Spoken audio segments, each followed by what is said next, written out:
მოგესალმებით, მეგობრებო, ვიწყებ ახალი ვიდეოს ჩაწერას. ამჯერად გავარჯოთ ჩვენი ერთ-ერთი გამომწერის ვიდეოს.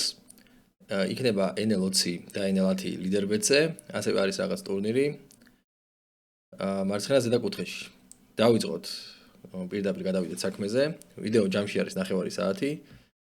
3 10-წუთიანი ფაილია, ბანდიკამი, ასე ვთქვათ,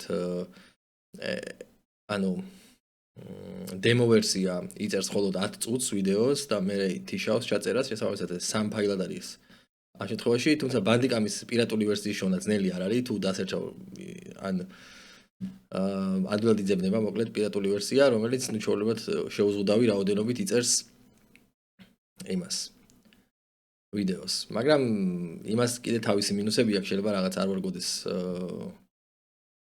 არ ვარგოდეს პროგრამა და დაუშვათ რაღაცა მომენტებში ჭედავდეს ან რაღაც ეგეთი რა. მოკლედ არა აქვს არსებითი მნიშვნელობა მაგას, ისე მაინც ინფორმაციისთვის თქვიე გამბავი. კარგი. ჩვენ დავიწყოთ, გადავიდეთ საქმეზე. სანამ ვიტყვი, მოდი სანამ დარიგებების და კომენტარებას დავიწყებ, თქვათ ტურნირების გამიქსვასთან დაკავშირებით, ანუ cash სესიაზე.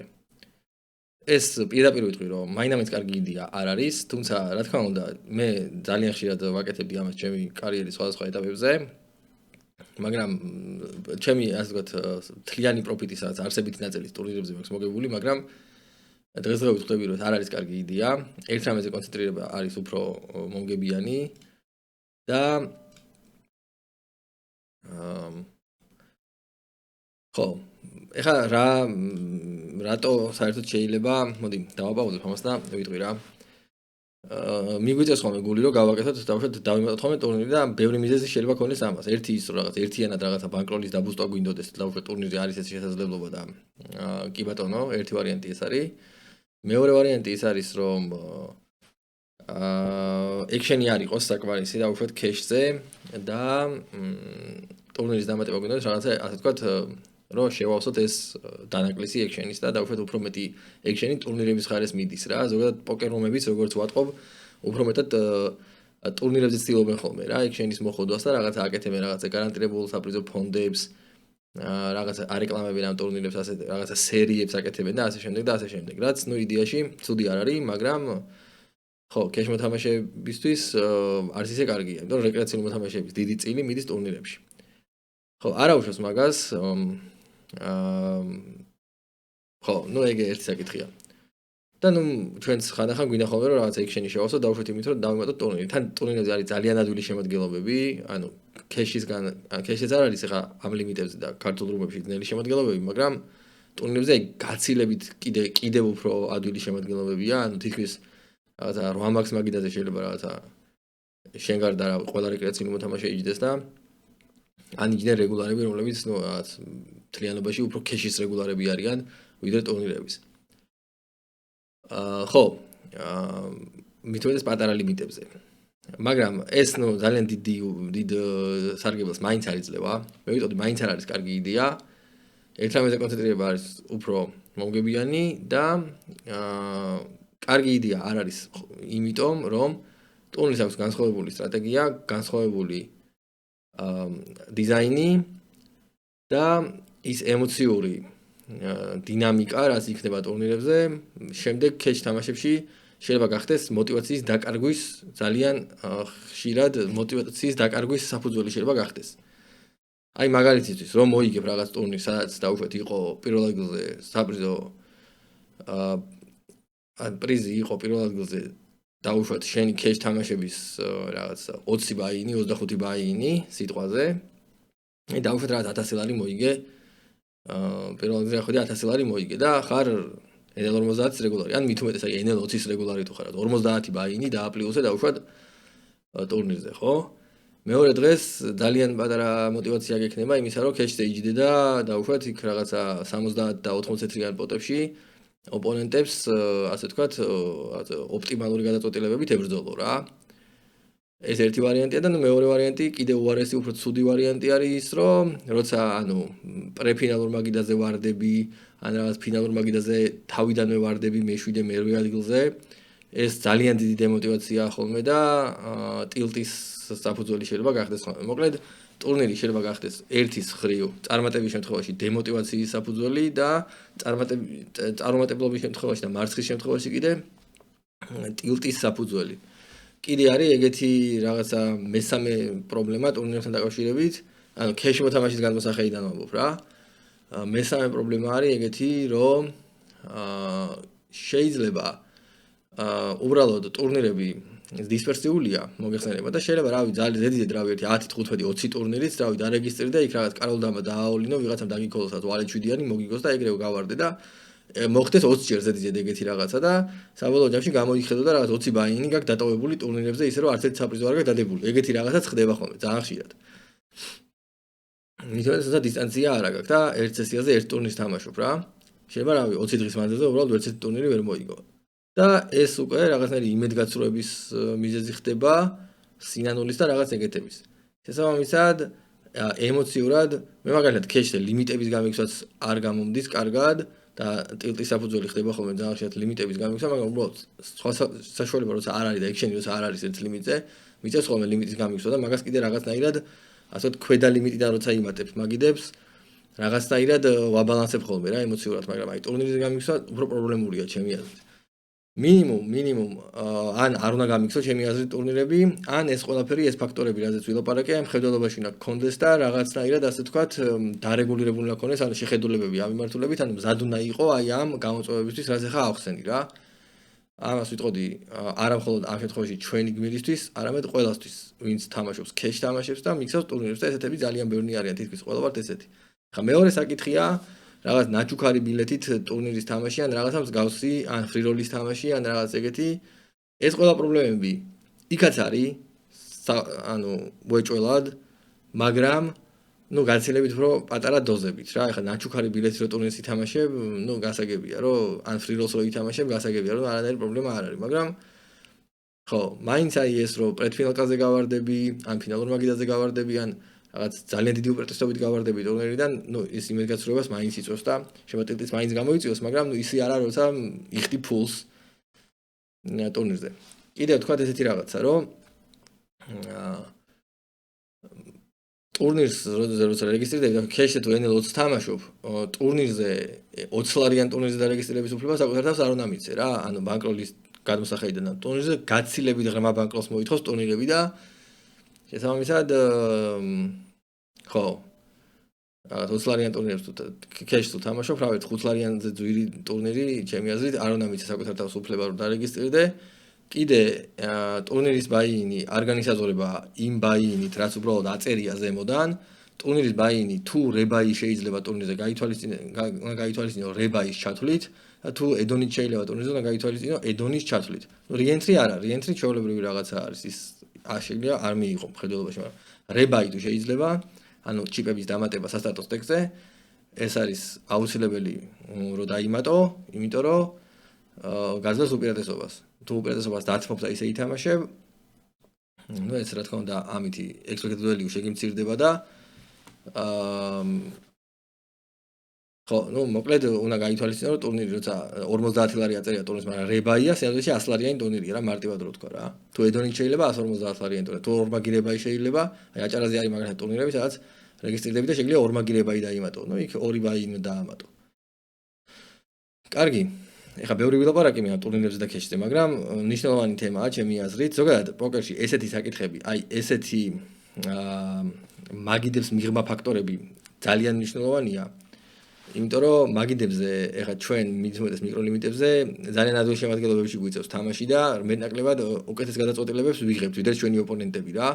და აი ზუსტად აი ესეთ მაგიდის მიღმა ფაქტორებში ხდება მთავარი შეცდომების დაშვება, მთავარი შეცდომა არის ტილტი და ფსიქოლოგიური ფაქტორები რა და ბანკროლ მენეჯმენტის არასწორად წარმოება და ასე შემდეგ და ასე შემდეგ.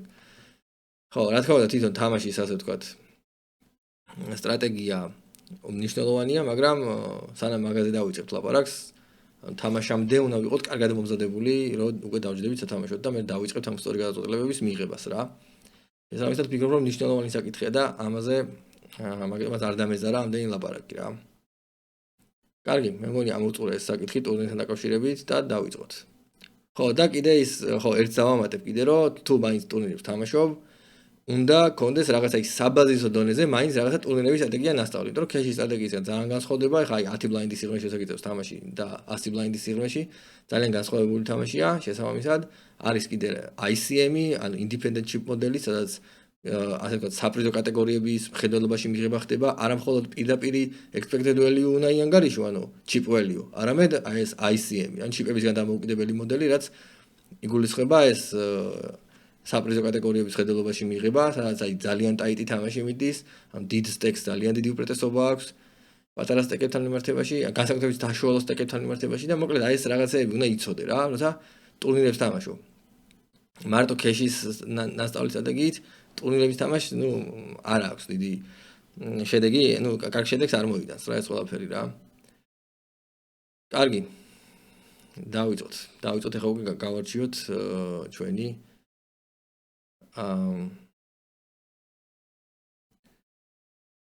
ვიდეო.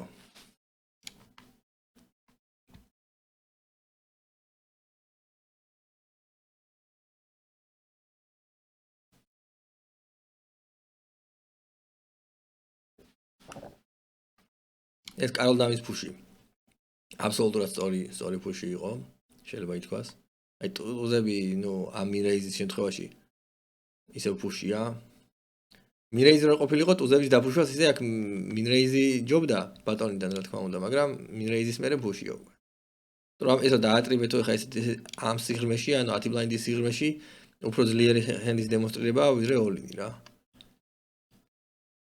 აი ესეთი რაღაცე, იზოთ რაც ვილაპარაკე, 10 წუთი რასაც ვლაპარაკობდი, აი პირველივე დარიგებაზე ნახეთ ამ ტურნირზე რა. როცა ესეთი რაღაცა ხდება ტურნირზე,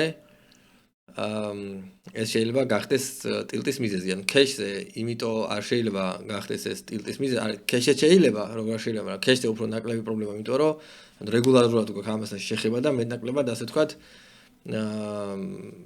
ვეჩვევით და თან ის ფაქტორია, რომ ეს გავორმაგდება დავუშვათ ვიღაცა ჩვენი ოპონენტი, მithuetes თუ პატარა სტეკია, არაფერი რა, უბრალოდ ვაგზელებთ თამაშს, თან ისიც ჩვენ მაგედაზე აგზელებს თამაშს, შეიძლება ერთ 5 წუთში უკან მოვუგოთ ის ფული და პრობლემა არ არის. მეტნაკლებად აი ამ ემოციურ ასე ვთქვათ, აი ამ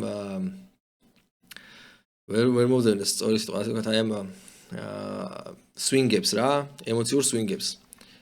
შეგვიძლია რომ იმას ვქოთ, შევეჩვიოთ რა მეტნაკლებად და ტურნირი მაინც რომ განსხვავებული სიტუაციაა, სადაც დისტანცია არ აქვს, ან დისტანციის გარეშე რომ თამაშობ, აი ეს არის მთავარი ფაქტორი. როცა რაღაცას დისტანციის გარეშე თამაშობ, ძალიან მძიმე არის რა. ეს ემოციური swing-ები რა. არა მარტო ემოციური, ანუ ფაქტიური, სტატისტიკური swing-ებიც ძალიან მძიმეა და ემოციური განსაკუთრებით. ხო და ტურნირებზე კიდე იმხელა დისტანცია არის საჭირო, რავი, თვეში ერთი 400 ტურნირი, აი არაფერ დისტანციად არ ითვლება და რავი 600 და 800 ტურნირს თამაშობენ ტიპები.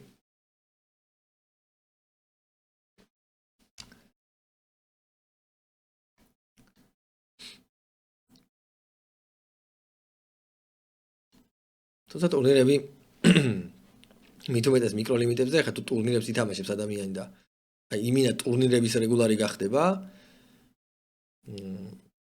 საკმაოდ პერსპექტიული დისციპლინაა, მე ვიტყოდი ქეშზე, შეიძლება ქეშზე უფრო მეტად პერსპექტიული დისციპლინაც არის, იმიტომ რომ ტურნირებში პოკერუმები ნაკლებად ებრძვიან პროფესიონალურ თამაშს ვიდრე ქეშზე. ქეშზე რავი, ხან რეიქსდიან, ხან პირობებს აუარესებენ, მოკლედ რაღაც ძალიან 1000 რაღაცას სისრულეს აკეთებენ. ტურნირებში უფრო მეტად ასე ვთქვათ, არა, ზოგიერთ რუმს აი მაგალითად GG პოკერს ტურნირებსაც ერჩიან ეგენი, მაგრამ მთლიანობაში მოკლედ პირიქით რაღაც ტურნირების განვითარებას უფრო ცდილობენ ხოლმე რა რუმები. მოდი ეს დარიგება ვნახოთ ტუზათიანით. დავარეიზეთ თუ რა მოხდა? ანუ მინიმალური ტრიბეთი გაგვიკეთა იმან 6 ბლაინდი, ხო? როგორც ვიხდი, ანუ 2x ტრიბეთი უფრო სწორად და ხო, ფლოპზე ტუს მოვედეთ, მაგრამ პრეფლოპიდან ისე დაიწყო ეს დარიგება, რომ ეს არ არის ძალიან ძლიერი ეს ტუზი. და ფლოპზე check fold-ი. ხო, რავი, ეხლა ერთის ხრივ ოპონენტი ძალიან ძლიერი ხელის დემონსტრირებას კი აკეთებს, მაგრამ ფლოპზე შეგვეძლო გაგვიგზელებინა, იმიტომ რომ ტუზ აგური გაქვს, კარგი ბექტორია, პლუს ანუ 10-იანის ბექტორებს გაძლევს, ანუ სასტრიტეს ძალიან პატარა იქვითია იქ, მაგრამ მაინც რაღაცაა და შეგელო რომ ფლოპი დაგეკოლა თან რა თემაა, იცი? ტუზ 10-იანი, სხვადასხვა ფერის ტუზ 10-იანით. თუ მაგალითად ესეთ ფლოპზე დაყრას ფიქრობ, ხო? ჯობია რომ პრეფლოპზე დაყარო რა. ეხლა არ არის ესეთი ხელი, რომ მაინდა-მაინც კი არა ძალიან ხესაყრელი იქვით ისა შანსები მოგცა პრეფლოპზე. შეგელო დაგეკოლა ჩვეულებრივად, მაგრამ თუ მარტო ნახავთ ისეთ სიტუაციებს, სადაც ორ წყვილს ან ტრიპს ედები, თუ მარტო მაგ შემთხვევაში აგრძელებ, ანუ ორი წყვილითა ტრიფსით, მაგ შემთხვევაში მაინც არ არის კარგი შანსები რა პრეფლოპიდან. ზოგადად სხვადასხვა ფერის ტუზ-10-იანი არ არის გადასარევი ხელი, იუთიჯზე შეგეძლო არ დაგერეიზებინა საერთოდ, ანუ ეს იყო პირველი პოზიციიდან დავარეიზეთ როგორც ხვდები და აქედან რეიზი გაგვიკეთა, ანუ არ ჩანდა წესიერად და მე მგონი ესე მოხდა, თუ ესე არ მოხდა, თუ ცდები უკაცრავად, მაგრამ პირველი პოზიციიდან შეგიძლია ეს ხელი საერთოდ არ დაერეიზო, პირდაპირ open fold-ში გაუშვა რა. ამ ფლოპზე შეგიძლია გაგეგრძელებინა, მაგრამ დაყრაც რავი, მაინდა-მაინც შეცდომა შეიძლება არ არის. მithotes ოპონენტს გააჩნია, თუ პასიური ოპონენტია, ყველა ვარიანტში არ არის შეცდომა. ტუზ-5-იანის ქოლი იმის გათვალისწინებით ხარ რა არის ესეთ სიტუაციებში ტუზ-5-იანის ქოლი შეცდომა ვერ იქნება. პატარა რეიზია ძალიან აქ ლიმპები რა ეს ბლაინდია და ეს ლიმპი. მაგრამ იმის გათვალისწინებით რომ უკაზის აი 12 ბლაინდი, 19 ბლაინდი ეს ძალიან პატარა სტეკები შეიძლება გადაყარო რა ესეთი ხელი ზოგადად შორტ სტეკები როდესაც ხედან მაგიდაზე თამაში ძალიან ტაიტს ხდიან, იმიტომ რომ ძალიან დისპერსიულია ამათან თამაში, უბრალოდ დააოლინოს ამან, ეხა ქოლი მოგიწევს და სავარაუდოდ ერთი ფერის ტუზ-5-იანით პრეფლოპ ოლინის თამაში წინ არასოდეს არ იქნები რა, ხანდახან ნორმალურად იდგები რაღაც დამავალეთთან და დანარჩენ შემთხვევებში უკან იქნები, ეგეთი თემაა რა.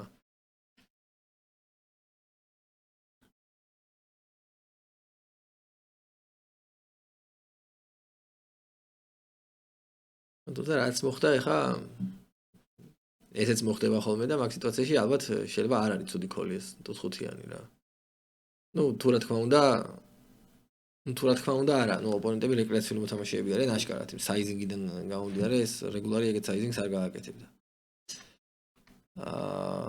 იზოლირებისთვის სამი ბლაინდი ჩემი აზრით ცოტა ეს არის, ანუ პატარა საიზინგია ძალიან, მიუხედავად იმისა, რომ არ არის სრული სტეკი, მაინც 4 ბლაინდი სტანდარტი იქნებოდა.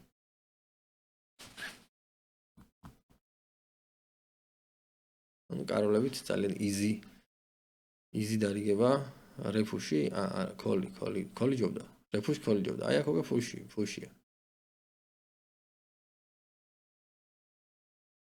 ჩვენია.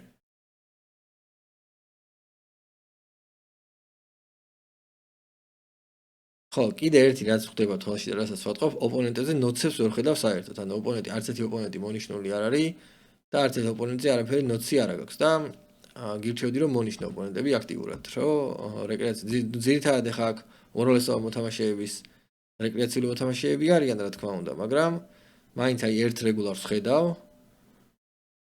და კარგი იქნებოდა რომ მონიშნული ყავდეს ოპონენტები და დაუშვათ რეკრეაციული მოთამაშეების კლასიფიკაცია ქონდეს აი აგრესიულ და პასიურ მოთამაშეებად და შეიძლება ნოცებიც გავუკეთო რა. რომ აი დააწერო რომ აგრესიულია მინიმუმ რა, რომ აგრესიულია და აი ესე და ეს გააკეთა, მაგალითად რაც ბეთფეთ პუში გააკეთა, მაგალითად გაჩოდით ან რაღაც ეგეთი. ეს 30-იანი ფოლდია მანდ. კი ბატონო.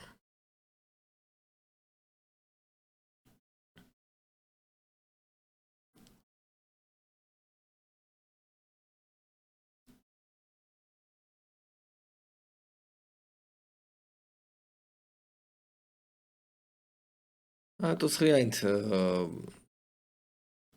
ისევ შორტ სტეკების გათვალისწინებით შეიძლებოდა დაყრა კი ბატონო, ზოგადად იზოლირებაც შეცდომა ნამდვილად არ იქნებოდა.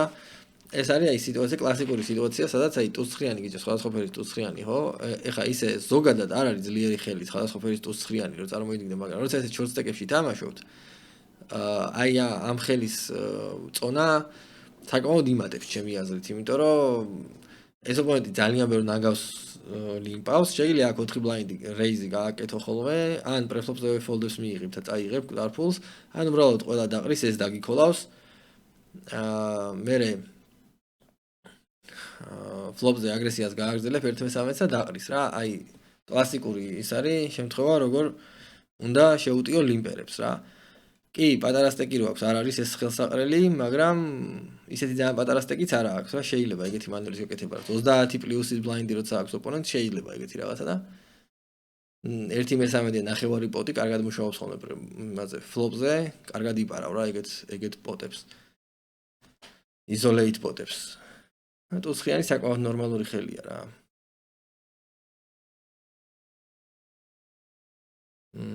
ესე იგი ეს ერთი ვიდეო დამთავრდა. მოდი გადავიდეთ შემდეგზე. 2x. 2x. დავედით.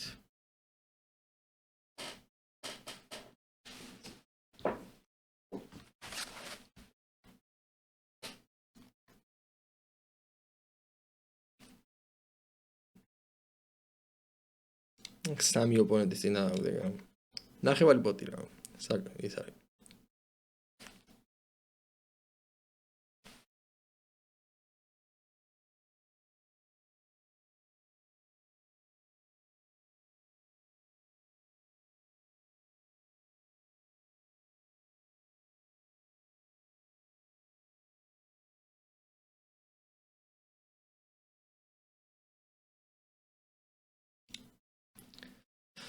რუიანშვიდიანი მულტიპოტი შეგიძლია დაყარო ასეთ სიტუაციაში უკვე თავისუფლად.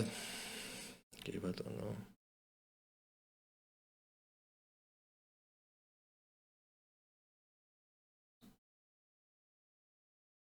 ესეთ დროს 5x-ი, შეიძლება 6x-ი რეიზიც სტანდარტია. კი ბატონო.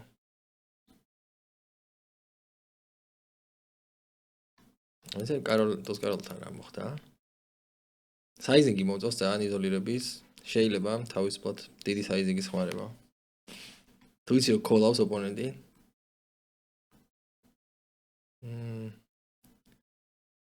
მეორე ჩეკი. არ არის შეცდომა ჩემი აზრით. შეიძლება და გასვლა, იმიტომ რომ რაღაცა ფლეშ დროები დაიდო, რაღაც გაჩოტები ისედაც იყო და რაღაც დამატებით კიდე გაჩოტები რაღაც დამათიან დამავალეზე რაღაცეებზე კიდე გაჩოტები წავიდა. შეგეძლო რომ უკვე გასულიყავი რა ნახევარ ბანკს დაუშვეთ აქ. ზოგადად ანუ გაჩოტების ხრევა ხო უყვართ რა და როცა რაღაცა გაჩოტები დაემატა ბორდზე, კიდე ფლეშ დრო დაემატა, შეგეძლო რომ გასულიყავი. მეორე ხრევა დაჩეკვას ის პლუსი აქვს რომ შეიძლება დაგვლეფო სამა და ბლევზე დაიჭირო. კი, ბაზარი არ არის, მაგრამ თუ იცი ოპონენტზე რომ რაღაც პონჩი აგრესიულია, შეიძლება დაუჩეკო, მაგრამ მეორე ხრივ შენი ნახევარი პოტი ფსონიც არ გამორიცხავს ამის ოლინს, იმიტომ რომ მაინც გადადებული კონტბეტი როცა შეიძლება შევა დაგვლეფოს რა. ასე რომ გაჩოტებს გადაახტევინებდი აქ.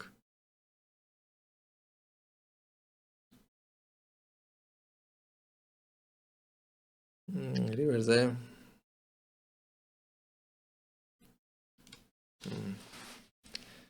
აი თემაა რომ აი მოდი ესეთ რამეს ვიტყვი რომ ზოგადად თერნზე რეგულარებთან ყველაზე დიდი ფოლდეკვიტი გვაქვს თერნზე საერთოდ და ფიშებთან რივერზე რა. ანუ თერნის დაყრა არ უყვართ ფიშებს. იმიტომ რომ ფლოპი თუ არ დაყარეს, ეს ნიშნავს იმას, რომ ან რაღაცას ელოდებიან, ან რაღაცა ყავთ. შესაბამისად თერნზე არ უყვართ ხოლმე დაყრა. რივერზე უკვე გადაწყვეტილია. მოუვიდათ ის, რასაც ელოდებოდნენ, ან არ მოუვიდათ და მოკლედ რივერზე არის ყველაზე დიდი ფოლდეკვიტი ფიშებთან რა. შესაბამისად, როცა გინდა რომ გადაახტევინო, თერნი კარგი შესაძლებლობაა ხოლმე რომ გადაახტევინო რა. როცა გინდა რომ დააყრევინო პირიქით, მაგ შემთხვევაში აი ბეჩეკ ბეთი უფრო კარგად იმუშავებს ხოლმე, მაგ შემთხვევაში რომ აი ფლოპზე გახვედი დაუშვათ, დაგიქოლა თერნი დაუჩეკე და რივერზე თვითონ დაჩეკა, მე რივერზე გახვიდე, იმიტომ რომ დაუშვათ რაღაც აცდენილი დროები გადააყრევინო რა. მოკლედ აი ეს პატარა ფორმულა რომ ფიშებთან ყველაზე ნაკლები ფოლდეკვიტი არის თერნზე. და შესაბამისად როცა გინდა რომ გადაახტევინო თერნზე ფსონი შეგიძლია გააკეთო თავამად.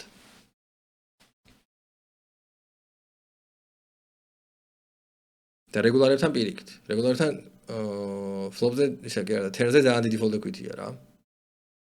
იმიტომ რომ ერთ ბარელზე ბევრ რაღაცას გაიტანს და მეორე ბარელზე უკვე ბევრ რაღაცას დაგიღრის. და თერნით დაგიქოლა რივერს რეგულარების კარგად ყრიან ზოგადად. აი ესე მე ვამბობ აი ისეთი რა დიდი range research-ების შედეგად ნანახ იმას რა სტატისტიკას River-ზეც კარგი folder-ით აქვს, მაგრამ ცოტა უფრო ნაკლები ვიდრე Ten-ზე, მაგრამ Ten-ზე თუ რაც 60% იქნება, River-ზე 58% იქნება რა, აი ანუ ვამბობ გლობალურად.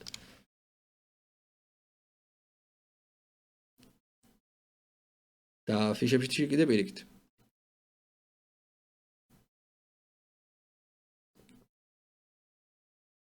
ეს პროცენტები შეიძლება ავაცდინო ხა, ზუსტად დეტალებში, ანუ პროცენტში არ მახავს, მაგრამ აი იდეა ეგ არის რა. კაი, აქ ვალიშვიდიანის დარიგება. უბრალოდ დავჩეკეთ blind-ზე, კი ბატონო. სამი ოპონენტის წინააღმდეგ ესეთი flop-ზე. რა ჩეკი ჩვეულებრივი რამეა. სამი ოპონენტი როცა უბრალოდ რაც მოპარვის ცდელობას, ნუ დიდი შედეგი არა აქვს ხოლმე.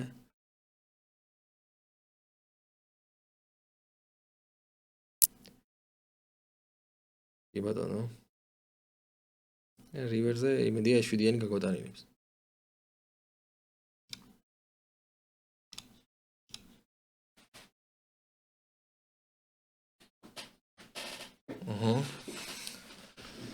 ვერ წამოვიღეთ, არა უშავს. დავავალეთ, რა თქმა უნდა, value-ბეთი. კი ბატონო. ჯერჯერობით რასაც უყურებ, ძალიან ისეთი ტაიტი, ღირსეული სტრატეგიით თამაშობ. უბრალოდ ხო, რაღაცა იმ მომენტები არის, სადაც ცოტა მეტი ჩაჭერა გვართებს ხოლმე რა. აი წეგანე ის ტუსკაროლის შემთხვევა რო იყო, ანუ ერთხელ უკვე თქვი და იმ ნოცები ოპონენტებზე რაღაცა, ასე ვთქვათ, რაღაცა ფერებში მონიშნა მარკერის ხმარება და რაღაცა პატარა წარწერების გაკეთება ძალიან კარგი იქნება და მაგიტო რომ რაღაცა ოპონენტები რომლებიც იცი რომ პასიურები არიან, იმათ უფრო აგრესიულად ჩააჭერდი როცა კარტი ყავს. ვინც იცი რომ რაღაცა უაზროდ აგრესიულები არიან, იმათთან ცოტა ეცდებოდი რომ რაღაცა ბლეფებზე, ანუ მახეები დაუგო და მოკლედ აი მაგ საკითხს მივაქცევდი მე ძალიან ესეთ მნიშვნელოვან ყურადღებას რა. მეორე ბარელი ტუზრიანით. კი ბატონო, რატომაც არა შეიძლება.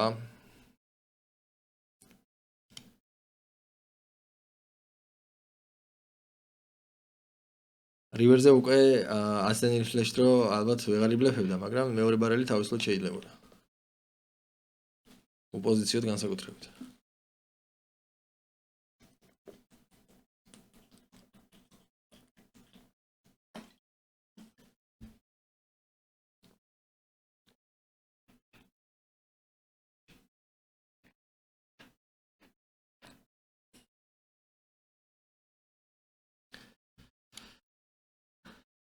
ხუთიანები პირველი პოზიციიდან შეგვიძლია არ დაარეიზო საერთოდ, მაგრამ აჰის თუ არეიზებ ერთ-ერთი საიზინგები იხმარე ხოლმე ყველა ჰენდით, ანუ წეგან როგორც ვიცი, სამ ბლაინდს არეიზებ ხოლმე, ხუთიანებითაც სამი ბლაინდ დაარეიზე ხოლმე, თან full stack-ების ხედან და პრობლემა არ არის. ეს კოლია.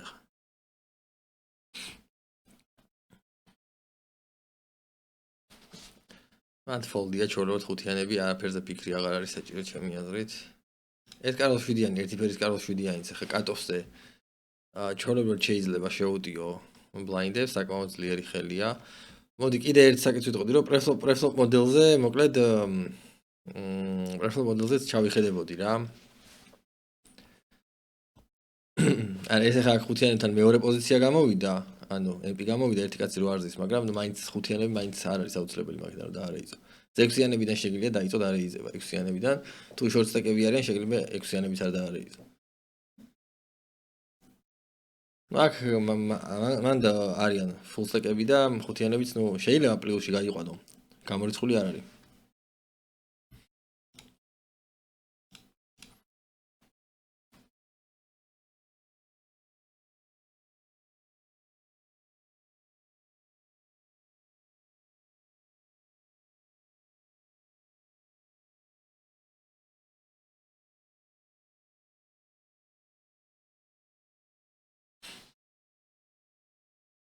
ეს ვიდეოც მთავრდება უკვე. და გვექნება მესამე ვიდეო.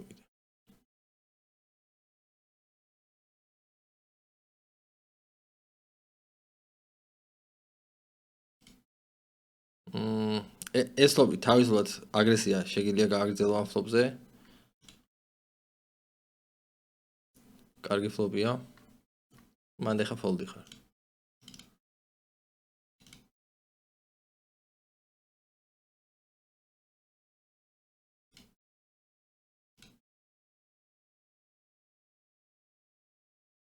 მიუხედავად იმისა, რომ ფლეშ დროდებს დამა შენი კარტია და ჩვეულებრივად 1/3 შეიძლება გააგრძელო აგრესიას, აქ უბრალოდ ოპონენტს აქვს ძალიან ბევრი აცდენილი ჰენდები რა.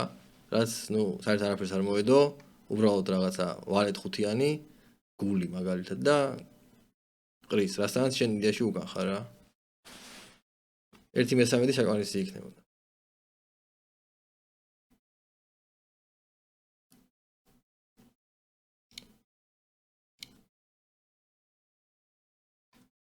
ათიანები სკვიზი კი ცოტა დიდი უფრო დიდი საიზი გაგეხმა რა როცა უპოზიციაზე სკვიზს აკეთებ მიუხედავად იმისა რომ ეს გაზრდილი საიზინგით არ ეიზებს ესეთ სიტუაციაში ზოგადად სკვიზი არის მიღებული 5x-ი მაგრამ რახან ესეთი გაზრდილი საიზინგით არ ეიზებს შეგიძლია შენ შეამცირო ცოტა საიზინგი და მაგალითად 4.5x-ი და არ ეიზო მაგრამ აი 3x-ი ძალიან ცოტაა რა უპოზიციოდ იხმარე ხოლმე სკვიზზე 5x-ი პოზიციაში შეგიძლია 4x-ი იხმარო და თუ ესეთი გაზრდილი საიზინგით არ ეიზებს ოპონენტი, შეგიძლია ცოტათი შეამცირო საიზინგი და იხმარო 4x-ი.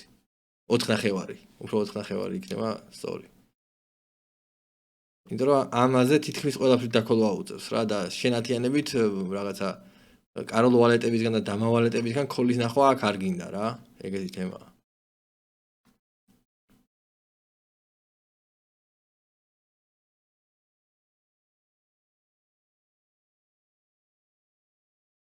ამ ფლოპზე შეიძლება გასვლა. ალბათ ეს 1/13 რა. კი ბატონო, 13 ბლაინდი ნორმალური. ზოგადად ნახევარი პოტი უფრო კარგად მუშაობს, ხოლმე უფრო კარგი ფოლდ ეკვიტის ქმნის ხოლმე, მაგრამ მაგ სიტუაციაში უბრალოდ მაგ ოპონენტს ქოლის რეინჯში ბევრი თრეში ყავდა ძალიან, რომელსაც დიდი საიზინგი არ დაჭირდებოდა რა. იმიტომ რომ შენ პატარა საიზინგი ქონდა პრეფლოპზე დარეიზებული და შესაბამისად მაგას თითქმის ყველაფერი ქონდა რა. ხო და დიდი ისო გეხმარა საიზინგი პრეფლოპზე. უკვე რაღაც ცოტა უფრო ისეთი ვიწრო რეინჯი ექნებოდა რა. უფრო მეტი კაროლი ექნებოდა მაგალითად. არა, უფრო მეტი კაროლი ეხა ქონდა, მაგრამ კაროლების გარდა კიდე ბევრი თრეში ქონდა და იქ უკვე ეს თრეში ნაკლებად ექნებოდა.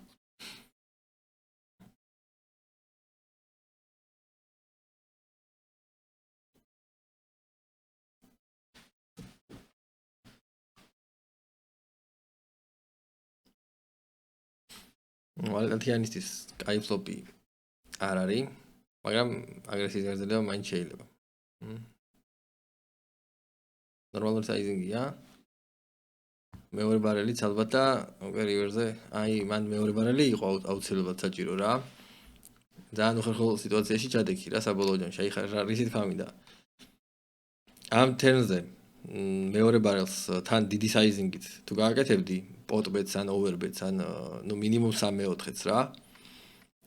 რაღაც პონჩი ეგ ბლოკინგ ბეტი იქნებოდა რა ოპონენტთან ერთის ხრივ და მეორე ხრივ მზაფლეშებიც ან დაგიქოლავდნენ ან დაგირეიზებდნენ მაგაზე უკვე მე მიიღებდი გადაწყვეტილებას რეიზის ზომიდან და ასე შემდეგ გამომდინარე მაგრამ მზაფლეშებთან არის არ ახარ იმიტომ ნებისმიერი გაწყვეტილება full house გაძლევს თან ის თემაა რომ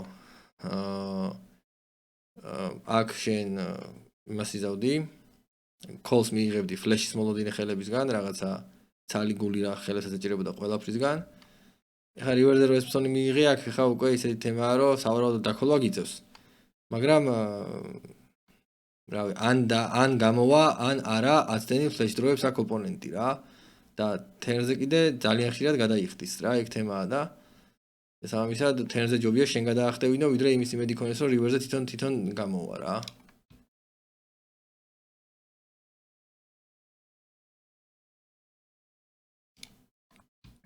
ეხა ეს ხელი მაგალითად ყოველთვის გამოვა მაგრამ ცალი დამაგული რო ეჭიროს ხანდახან გამოვა რა და თერზე კიდე ყოველთვის გადაიხდის ეგ თემა.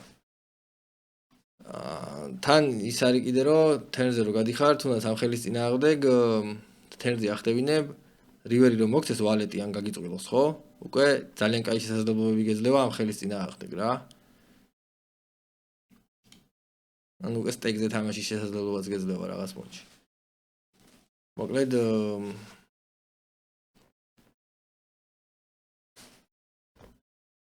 სადაც ფლეში რო იხურება, ფრთხილად უნდა იყო ფიშებთან განსაკუთრებით, იმიტომ რომ იმათ ხო მთელი სპექტრი აქვს, ერთი ბერის ან ერთი მასტის ენდების მთელი სპექტრი აქვს და შესაბამისად ფრთხილად უნდა იყო ფლეში რო იხურება. ხშირად ყავთ ხოლმე ფლეში. მაგრამ სამაგიეროდ ცალკარზე ფლეშ დროებს ძალიან ლუზურად ათრევენ, მაგით უნდა ისარგებლო. და თან იმ ფლეშის გარდა კიდე 1000 რაღაცა აქვს რა.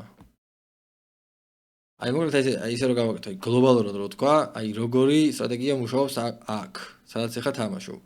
ზოგადად ეხა რაც უყურებ, ანუ ერთი კაი რაც არის დაყრა იცი და ეგ ძალიან მნიშვნელოვანი სკილია, იმიტომ რომ რაღაც როცა დასაყრელია თუ არ ყრი, ეგ თლიან win rate შეგიჭამს რა. ანუ ტაიტი პრეფლოპი, ანუ პრეფლოპი ელოდები მართლა კარგ კარტს და არის პრეფლოპ მოდელი ჩემს არხზე და მოკლედ პრეფლოპ მოდელი ქონეს კარგი გამართული პრეფლოპ მოდელი. აგრესიული ბოსლოპი, სადაც უტევ ოპონენტებს ესე ლოგიკურ სიტუაციებში ხა თამაშობ აგრესიულად და საპასუხო აგრესიის წინააღმდეგ უკვე ასე ვთქვათ ყურადღებით თამაში. ანუ ტაიტი პრეფლოპი, აგრესიული ბოსლოპი და საპასუხო აგრესიაზე მაქსიმალური ყურადღება. აი ეს სამი რაღაცა არის უნიშნელოვანესი, ასე ვთქვათ ინსტრუმენტი, რაც აქტიურად იყენებ ამ ლიმიტებზე რა. სანამ ოპონენტთან არ მიგიღი აგრესია, შენ თუნდაც ტრიპსი შეიძლება დააველიუბო და თუნდაც ფლეში როცა დაიხურება მაშინ, მაგრამ აი საპასუხო აგრესიას და მიიღებ. აი მე შეიძლება უკვე ყურადღებით იყო და დაფიქრდე და აწოდაწონო სიტუაცია დაითვალო ოცები და ასე შემდეგ და ასე შემდეგ.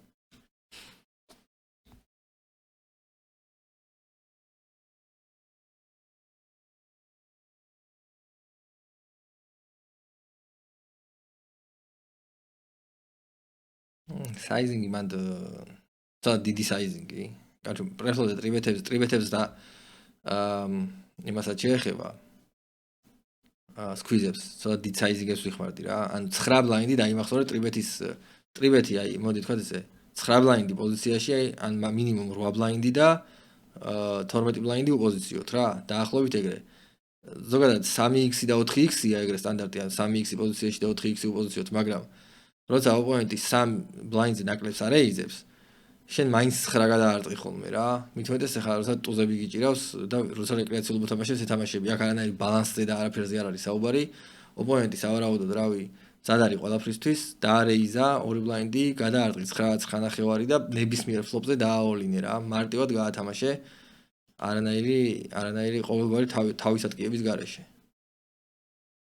პრეფლოპზე რაც რომ მეტი ექნება გადახდილი, ფლოპზე ну, იდეაში იგივე უნდა გაიკეთებინა, იგივე, რაც გააკეთე რა.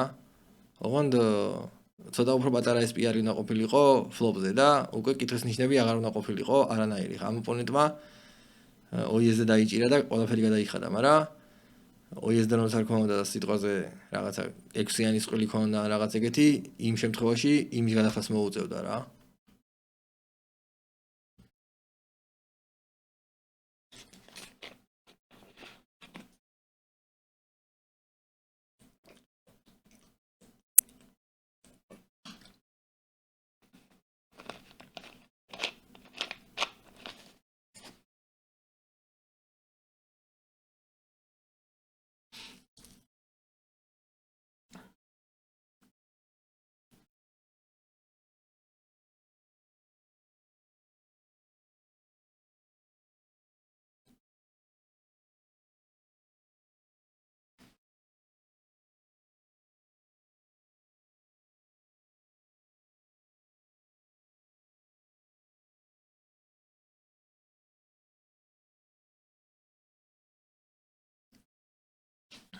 ტუზოთხიანი ხა ფოლდია მან ჩაოლებრივად.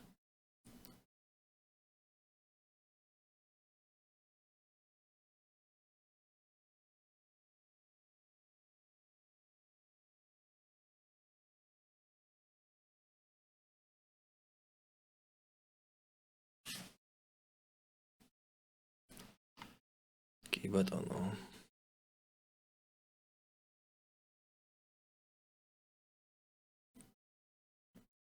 ეს 2x არა მაქვს დაყენებული. თუ მაქვს. არა. ეს არა ვთქი რა ნელი თამაში წავიდა.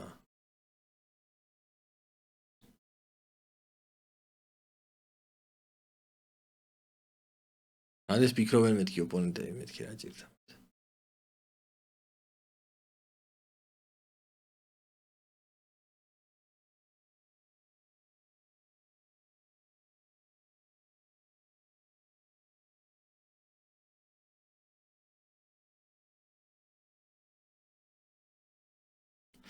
აი ეს რო ზოგან მინრეიზი გაქვს ზოგან სამი ბლაინდი, კარგად ვერ გავიგე რა თემაა. ზოგადად ამ ლიმიტებზე ჩემი აზრით სამი ბლაინდი უფრო კარგად მუშაობს ვიდრე მინრეიზები და 2.5 x-ები. ანუ ზოგადად არის ეგრე რომ რაც უფრო დიდი რეიქის წნეხია, მით უფრო დიდი საიზინგებით არის მიღებული თამაში. ნუ რეიქის წნეხის გარეშე კიდე მე ვიტყოდი რომ რეკრეაციული მოთამაშეები რაც რომ მეტნი არიან მაგიდაზე, იმიტომ რომ ჩვენი მიზანი დაახლოებით პრეფლობიდან ჩვენი აგრესიული თამაშის მიზანი პრეფლობიდან არის ის, რომ ჩვენ ერთ-ერთზე დავიტოვოთ ხოლმე ოპონენტები რა.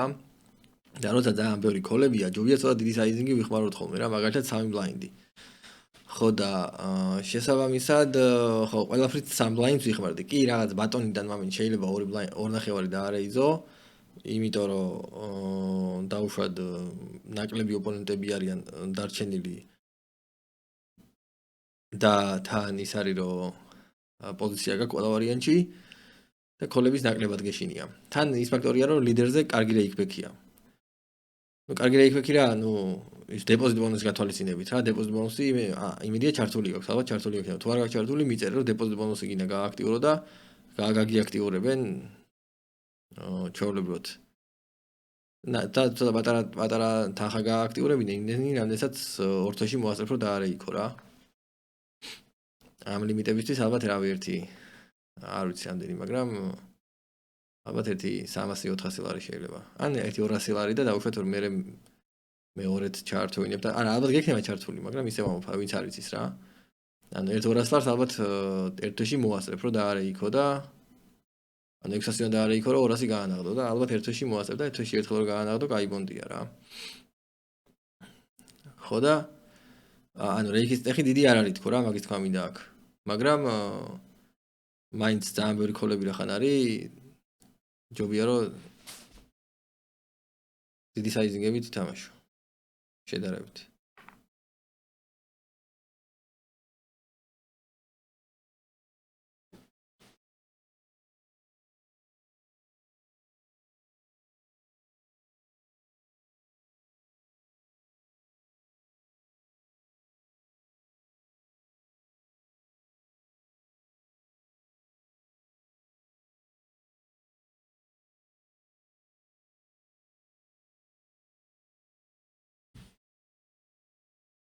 დავთავრდა უკვე ჩვენი სესია. მოდი ეს 24-იანის დაგება ვნახოთ ერთ წამს. ორი ოპონენტის წინააღმდეგ დამარვიანი. ხო. შეიძლება, მაგრამ არ არის აუცილებელი სიბეთი. როცა ორი ოპონენტი ყავს, საერთოდ ეცადე ხოლმე რომ ცოტა ტაიტი სიბეთები გააკეთო რა. ეხლა მაგალითად წეგან დამაექვსიანორიანი რო იყო ერთ ოპონენტის წინააღმდეგ, იქ აუცილებლად გასაკეთებელი იყო სიბეთი და აქ ეხლა დამარვიანი როა და თან ეს რვიანი და დამა უფრო ახლო არის, ბევრი გაჩოტები არის ძალიან რა. თან ფლეშ დროდებს და თან კიდე ორი ოპონენტი ყავს რა. თან პოზიციაც არ აქვს. დანარჩენი უკვე